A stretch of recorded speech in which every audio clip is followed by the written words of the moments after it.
Исәнмесез укучылар. Квадрат тигезләмә һәм аның тамырлары темасының практик өлешен башлыйбыз. Беренче бирем. Әлеге квадрат тигезләмәнең тамырларын табырга кирәк. Әлеге квадрат тигезләмәнең тамырларын тапканчы, башта аның коэффициентларын язып чыгыйк. Беренче коэффициент 3-ка тигез, икенче коэффициент -2-га тигез һәм ирекле буын -16-га тигез. Әлеге дәрестең теория өлешендә әйтелгәнчә, башта дискриминантны табабыз. Искә төшерик, дискриминантны без ничек табабыз? Дөрес. b квадрат -4ac формуласыннан кулланабыз. Димәк, -2-нең квадраты -4 тапкырлыйм a безнең 3-ка тигез, тапкырлыйм c безнең -16-га тигез.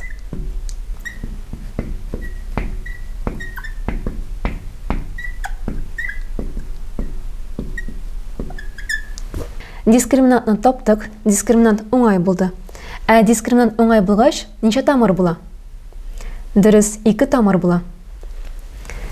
Беренче тамырны табыр өчен без -b минус тамыр астында дискриминант бүленгән 2a формуласын кулланабыз. Димәк, минус b безнең -2-га тигез.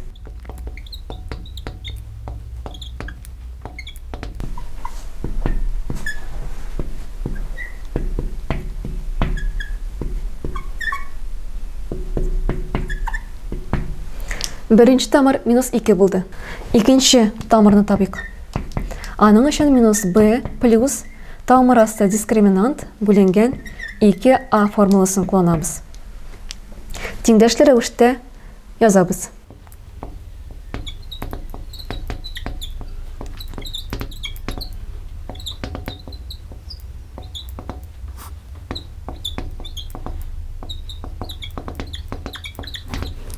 Икенче тамыр 2/3. Димәк, әлеге квадрат тигезләмәнең тамырлары 2 һәм алар -2 һәм 2/3.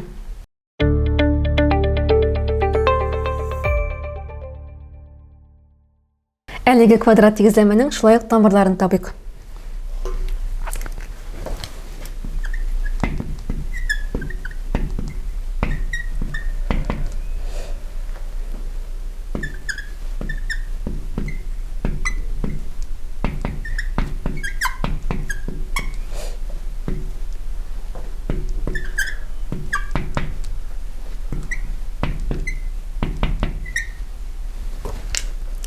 Дискриминант 0-га тигез булды.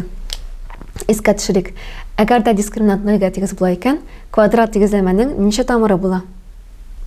Дөрес, квадрат тигезләмәнең бары тик бер генә тамыры була.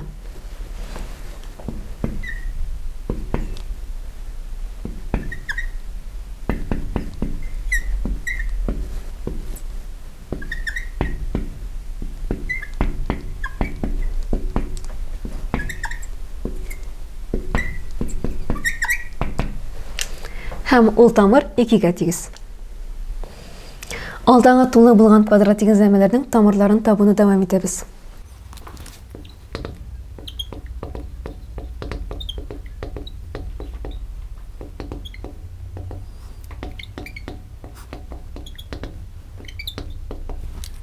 Шулай ук башта карыйк. Дискриминант уңай сан. Димәк, квадрат тигезләмәнең 2 тамыры булачак. Тамырлар табу формуласын кулланабыз.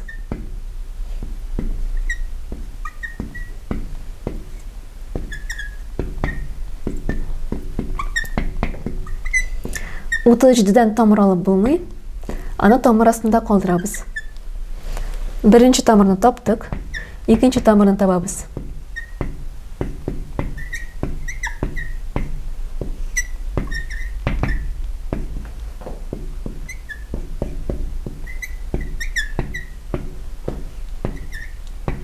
Утыждыдан тамыр алып булмаганлыктан, әлеге квадрат тигезләмәнең тамырлары шушы рәвешне ала.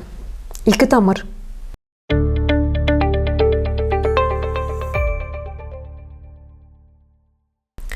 Алдагы квадрат тигезләмәнең дә тамырларын табыйк.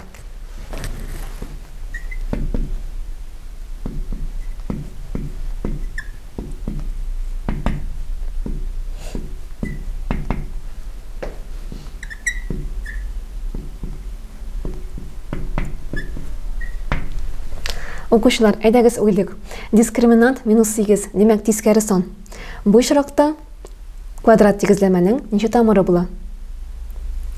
Дөрес, әгәр дә дискриминант тискәре була икән, квадрат тигезләмәнең тамырлары булмый. Демәк, җавапта тамырлар юк дип язабыз. Әлеге тигезләмә Решо ОГ сайтыннан алынды. 9-нчы тип.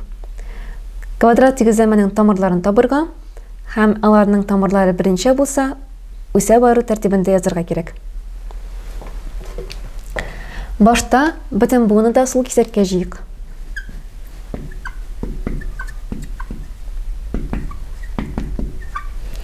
Күргәнебезчә, бу тулы булган квадрат тигезләмә, демәк, дискриминант табабыз.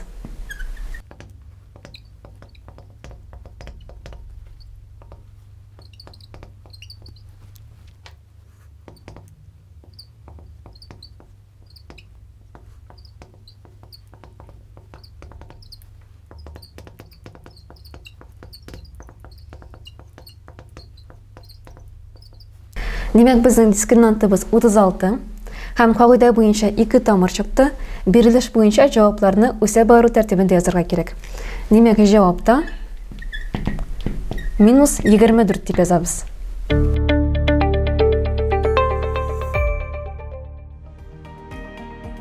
Укучылар, квадрат тигезләмә һәм аның тамырлары темасының практик өлеше шуның белән тамам. Файдалы булды дип ышанып калам. Сау булыгыз.